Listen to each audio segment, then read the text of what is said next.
Salut les Newf, aujourd'hui je vous présente mon précieux sac à dos. Et oui, il en a fait des voyages ce sac à dos, ça fait 11 ans que je l'ai. Et je vais vous montrer comment est-ce qu'on peut préparer un voyage juste avec ceci. Tout d'abord, pour ce genre de sac à dos, évidemment, vous serez sur des voyages à court terme, au maximum une semaine, et il faut vraiment rapiner sur ce que vous allez mettre dedans.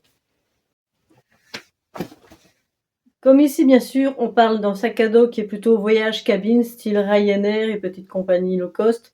Il faudra quand même que ce soit un sac de petite taille et très pratique à mettre sous le siège pour ne pas avoir le petit supplément qu'on connaît tous. Alors, qu'est-ce que je peux bien mettre dans mon sac?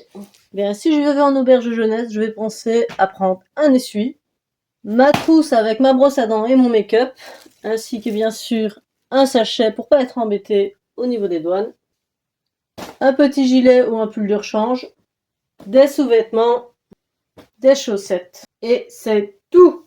Et oui, ce que je viens de vous présenter, c'est tout ce que je prends avec moi quand je pars en voyage, genre un week-end de 2 jours, ce qui est prochainement prévu. Comme je voyage en cabine, forcément, au niveau de mes liquides, je vais faire très attention aux quantités. Donc regardez bien en fonction de la compagnie pour laquelle vous voyagez, de l'aéroport par lequel vous passez, car des fois, c'est pas la même chose partout. On va soigneusement éviter la grosse bouteille d'eau avec ça, de toute façon, interdit en cabine. Grosso modo, ce que vous avez vraiment besoin, c'est votre nécessaire de toilette. Donc moi, j'ai une brosse à dents, un peigne, ma plaquette périodique. N'oubliez pas les girls que si vous êtes en plein cycle, il va falloir prévoir vos protections. J'ai aussi un mini dentifrice et comme ça, celui-là, je suis sûre qu'il peut venir avec moi. Et au pire, si on me l'enlève, je vais pas râler parce que j'ai perdu 2 € quoi. Pour le reste de make-up, grosso modo, il n'y a pas grand-chose. Il y a du fond de teint, des bases de maquillage, du mascara. Et alors quelque chose qui est très très utile ici en Europe, le baume à lèvres. Je prends pas beaucoup, pour une seule raison, parce que je sais que quand je suis à l'étranger, j'ai tendance à acheter quand même pas mal de trucs et me faire plaisir. Et j'ai pas du tout envie de me priver juste parce qu'il manque de place dans mon sac et que j'ai pris beaucoup trop à l'aller. Bon, moi je remets tout ça dans sa petite trousse.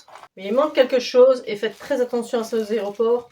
Vous avez l'obligation que votre trousse soit dans un autre sachet protégé, comme ça en cas de fuite quelconque, il n'y a rien qui passe.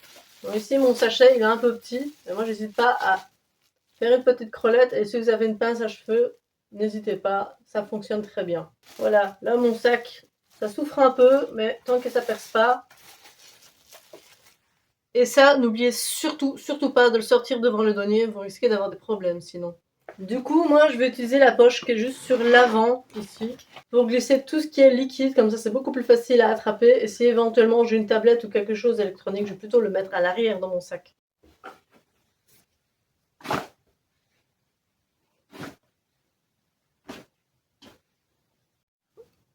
Mon sac pour le week-end, il est prêt. Et regardez ça, j'ai encore plein de place pour les souvenirs sur le retour. Sur ce, moi j'ai un avion qui m'attend. N'oubliez pas de vous abonner, de liker, de partager. Sur ce, salut les Newf.